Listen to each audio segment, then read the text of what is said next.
Welcome to the boring channel. Close your eyes, breathe deeply. Let yourself sink into the soft embrace of historical monotony as we explore, in excruciating, sleep-inducing detail, exactly why someone like you would have perished within weeks. In medieval Europe, this isn't just a story, it's an immersive experience in the crushing weight of mundane existence, stretched across thousands of words of carefully crafted tedium. Prepare to be lulled into oblivion by the sheer weight of historical irrelevance. The year is 1347. The place, a nondescript village somewhere in the English countryside, so utterly unimportant that no chronicler ever bothered to record its name.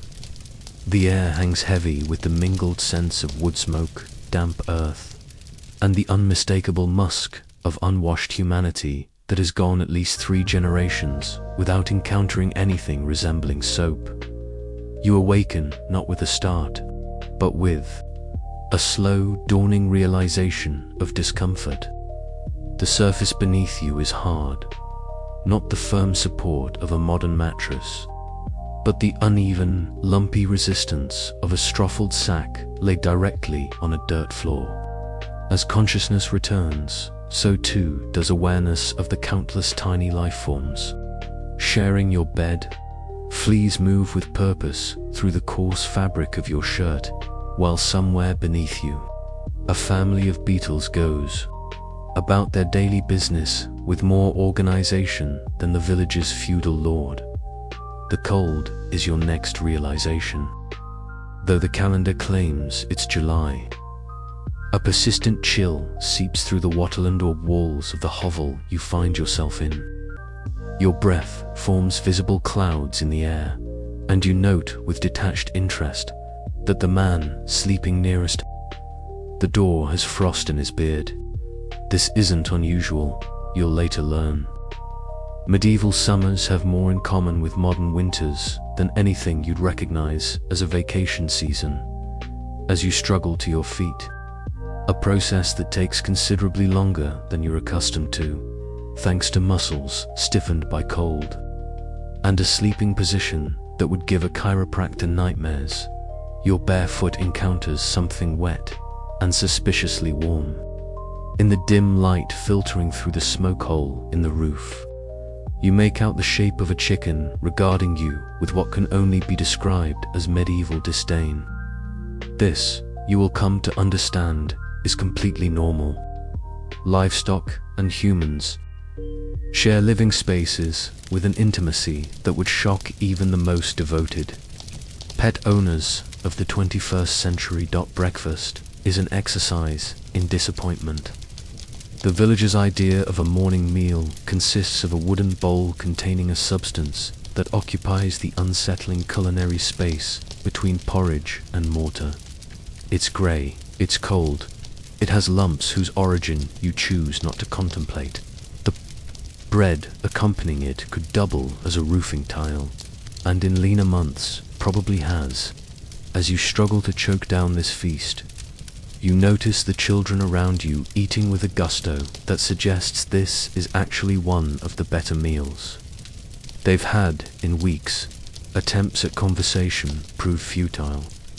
Your modern accent renders you nearly incomprehensible, and the villager's dialect sounds less like English and more like a series of grunts and coughs arranged in vaguely linguistic patterns.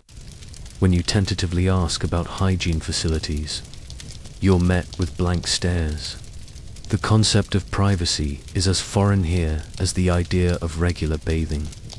The latrine, you'll discover, is a trench at the edge of the village that everyone uses with a casual lack of self-consciousness that would traumatize a modern introvert. Your first day of labor is a masterclass in humiliation, assigned to help. With the harvest, you last approximately 17 minutes before collapsing. Your soft, modern hands blistered and bleeding from contact with tools that have never heard the word ergonomic. The villagers work with a steady, mind-numbing rhythm born of generations of back-breaking toil. There is no complaining, no slacking, just the endless, repetitive motion of scythes swinging in perfect unison, a sight both oddly beautiful and soul-crushingly monotonous. As the days pass, you begin to notice the subtle rhythms of medieval life. The way the women gather at the well each morning, not just for water, but for the closest thing this society has to gossip. The way the old men sit by the smithy, repairing tools with hands so gnarled they resemble the roots of ancient trees.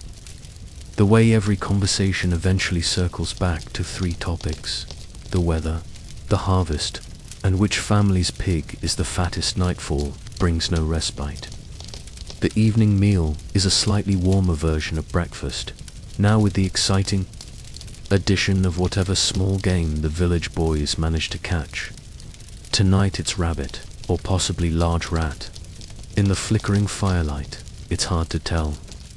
The meat is tough, stringy, and flavored predominantly with hunger. As you chew with mechanical determination, you reflect that this is considered a good meal. In winter, you're told, there'll be boiling leather for broth and thanking God for the privilege. Sleep, when it comes, is fitful. The straw-tick mattress offers all the comfort of a sack full of twigs, which is essentially what it is. The cold has seeped into your bones, and the combined body heat of your dozen hutmates does little to alleviate it. Just as you begin to drift off, someone's cough shakes you back to wakefulness. Then a baby starts crying. Then the chickens begin their pre-dawn rustling. You lie awake staring at the thatch above you, counting the individual strands as a form of medieval insomnia therapy. Days blur together in a haze of mindless routine. Up before dawn, work until your hands bleed. Eat whatever barely edible substance is placed before you. Sleep poorly. Repeat. The excitement of your first week gives way to a grinding monotony that wears at your soul far more effectively than the labor wears at your body. You develop a cough that won't go away. At first, it's just an annoyance. But as the weeks pass, it deepens into something worrying. The village-wise woman examines you with all the medical expertise of someone whose primary diagnostic tool is the alignment of the stars. Her prescription, a poultice made of moldy bread, crushed beetles, and something that smells suspiciously like urine. You apply it with the grim resignation of a man who knows modern medicine won't be invented for another 6 centuries. The fever hits without warning. One moment you're hauling water from the well, the next you're shivering violently despite the summer heat. Your vision swims. Your joints ache with a pain that feels almost personal. The villagers give you a wide berth, not out of cruelty, but simple practicality. They've seen this before. Some survive, most don't. Either way, the harvest won't bring itself in, as you lie sweating on your flea-infested pallet, drifting in and out of consciousness. You have ample time to reflect on your situation. The sheer fragility of life in this era becomes painfully clear. No antibiotics, no painkillers, no understanding of basic germ theory. The difference between life and death is often just a matter of random chance, and the universe seems distinctly unconcerned with which way the coin lands. The village priest comes to hear your confession. His Latin is terrible and your grasp of medieval theology worse, but the ritual provides a strange comfort nonetheless, as he anoints you with oil that's probably been used on half the village. You reflect that this might be the most personal attention anyone has paid you since your arrival. Days pass in a haze of pain and delirium. At some point, the wise woman returns with another poultice, this one even more foul-smelling than the last. You're too weak to protest as she slathers it on your chest. It burns. Or maybe that's just the infection. It's getting hard to tell. The fever dreams are strangely vivid.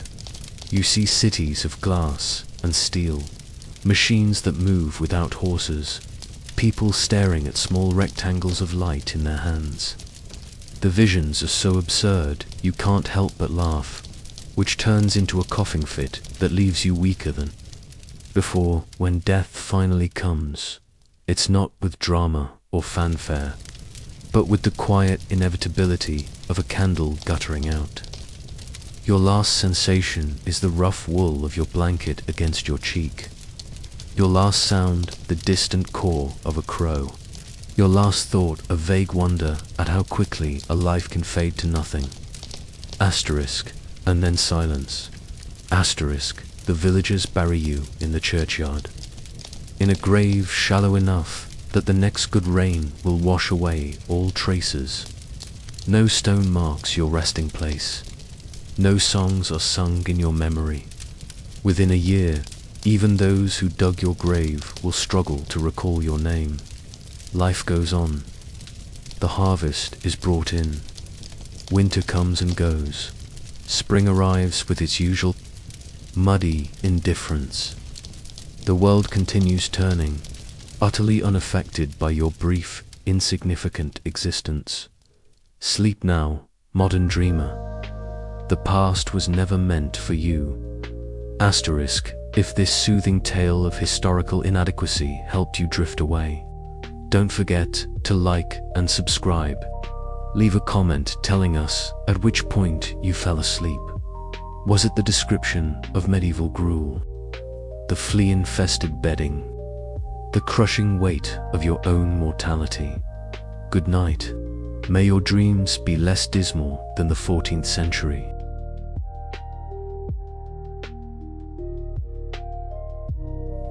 Asterisk, are you still awake? Then listen to this. Asterisk, asterisk, the endless life of the village cobbler. Asterisk, the cobbler's hands moved without thought. Stitch after stitch after stitch, the needle pulling through leather worn smooth by decades of identical motions. Outside his tiny shop, the village lived and died in its slow, predictable rhythms.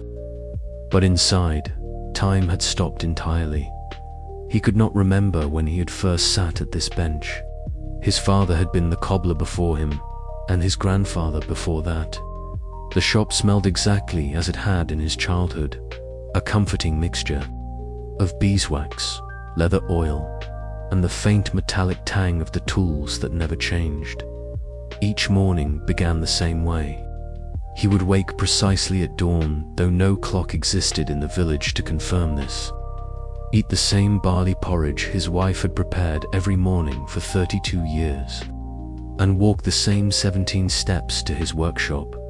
The hinges on the door creaked in the same 3 notes they had when he was a boy.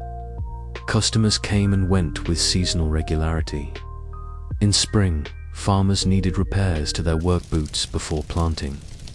In autumn, the same boots returned, worn thin from months of labor. Children's shoes were replaced as feet grew, though never quickly enough to prevent scuffed toes poking through leather dot. The cobbler knew every villager by their footwear. He could recognize Widow Marjorie by the particular wear on her left heel. She favored that side since her fall in '08. Young Tom, the miller's son, had a way of dragging his right foot that no amount of scolding could cure. The cobbler noted these details as he worked, stitching them silently into his understanding of the world. There was comfort in this repetition. When he cut leather, he knew exactly how the knife would feel in his hand. When he hammered soles, the rhythm matched his heartbeat. Even his thoughts moved in familiar circles, wondering if the tanner would deliver on time, if this winter would be hard on shoes, if his apprentice would ever learn to properly wax a thread. Seasons turned. The cobbler's hair grayed, his fingers grew stiff, but still they moved through their ancient dance. The village changed around him, new faces appeared, old ones vanished, but his work remained eternal. One evening, as he put away his tools, In the fading light, he realized with quiet surprise that he had become old. The thought came without sadness. His son would take over the shop soon. The tools would know new hands, but the work would continue. That night, he dreamed of leather, great endless sheets of it, stretching beyond the horizon. When he awoke, dawn was breaking. He arose, ate his porridge, and walked the 17 steps. To begin another day. Outside, birds sang. Somewhere, a baby cried. The village lived on dot, and the cobbler's hands kept moving. Asterisk, asterisk, I. Hope by now you've drifted into peaceful sleep, and if by some miracle you're still listening to my voice, do remember to leave a like and subscribe when you wake. Asterisk, asterisk. Thank you for letting these utterly unimportant stories lull you into oblivion. Sleep well, sleep deeply. This is the Boring Channel, signing off until next time.